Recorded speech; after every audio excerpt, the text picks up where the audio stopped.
Hey there everybody, Backpacker here, and today with Brilliant Diamond and Shining Pearl right around the corner, I wanted to touch on some of my favorite memories from my first run-throughs on Diamond, Pearl, and Platinum back in the day. When I think about when I first got Pearl, there are definitely some memories that stick out above others, and today I wanted to talk about my first quote-unquote roadblock in the game, getting to a point where I couldn't push on, because we all know that these older Pokemon games, they were definitely tough at points. Especially if you were a kid like me at the time, where, let's face it, we weren't the best Pokemon builders for our teams, myself included. A lot of my teams were very lopsided, and that ended up biting me in the behind on my first run through. Now when everyone thinks about a tough trainer, sort of the default answer is Cynthia. And yes, while Cynthia is so hard to beat, because at the time we didn't have Fairy type, and so Garchomp was just an unstoppable monster, that wasn't the first roadblock I think of, at least the one that occurred to me. That award goes to Crash Your Wake. Now, I don't know how some of your experiences were, but I had such a tough time against Crash Your Wake, which was a bit strange because I started out with Turtwig as my starter. You'd think I'd be in pretty good shape going into this gym leader fight, but there was sort of just a perfect storm coming when I was playing my game, with me being young and naive and sort of my lack of team building that led to Crash Your Wake being such an unstoppable force for me. I could not get by him, and it took me hours and hours of grinding. So going into Pastoria City, I actually fought Crash Your Wake as the third gym leader. So I ended up going south instead of east, which took me to Pastoria City where Crash Your Wake was. And so, me being my young self, oh, there's a gym, I want to go find it. And because I fought the gyms out of order at the time, I was very underleveled, especially my team. As you can imagine, like any young kid, it was super duper lopsided. I had my Torterra, or Turtwig, who was a Grotto at the time, but I ended up having to evolve it into Torterra, which was a positive and was a negative on trying to beat Crash Your Wake. Positive because it's stronger. Weaker, it was bad because Floatzel's Ice Fang, 4 times effective against my Torterra, one-shot it so many times. And so that Pokemon gave me a huge issue, but then my other team members weren't the best. So along with Torterra being one of my main Pokemons, I also had a Chatot. I traded for that Chatot and I really wanted to keep it on my team. But once again, Floatzel's Ice Fang would end up 1 or 2-shotting it. And so quickly, my 2 main Pokemon on my team would end up fainting against this Floatzel. I couldn't do anything against it. And the only other Pokemon on my team at the time that had some sort of a semblance of level was my Shieldon, because I revived it from the fossil. And so that was around level 20, going into Wakestream at Pastoria City. And that thing, well, as you can imagine, Rock and Steel against a water type, not the best matchup. It went down pretty quickly. And those were my 3 Pokemon. Of course, I had 3 others at the time, but they were maybe level 10, level 12. I just had them to have them. I didn't actually use them at all. So they were sort of fodder for me to throw out, so I can use Revive on one of my other Pokemon.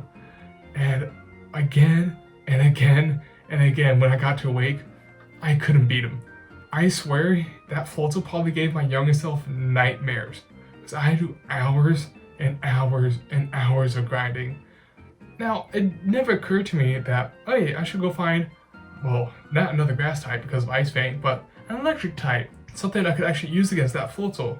But nope, I just went out in the routes, trained my Torterra until I could take a hit and hopefully one-shot that Floatzel. The other team members weren't too bad, like Gyarados and Quagsire, because Torterra could easily get rid of that, and plus they didn't have a nice type move for my Chatot. But what was that Floatzel? Again, and again, and again, I could not deal with it.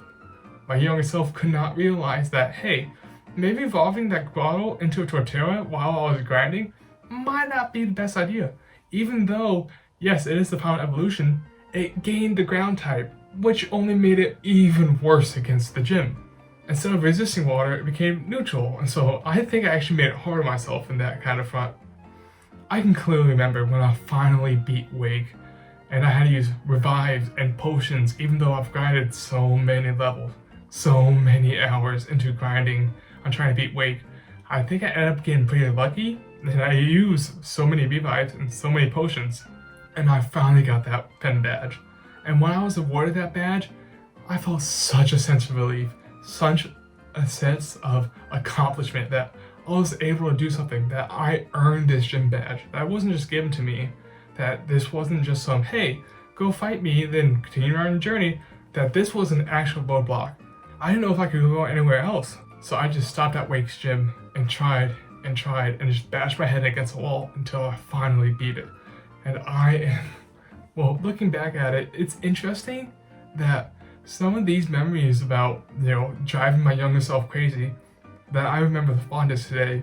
Like when I think of my pro run through, I think of the struggles I had against Wake. And out of all things, a water type gym, signing with a grass type starter, I didn't expect to have trouble there. But I think it was just a perfect storm of being young, doing the gyms out of order, and just not having a good team composition at the time. That this Floatzel just swept my team time after time after time.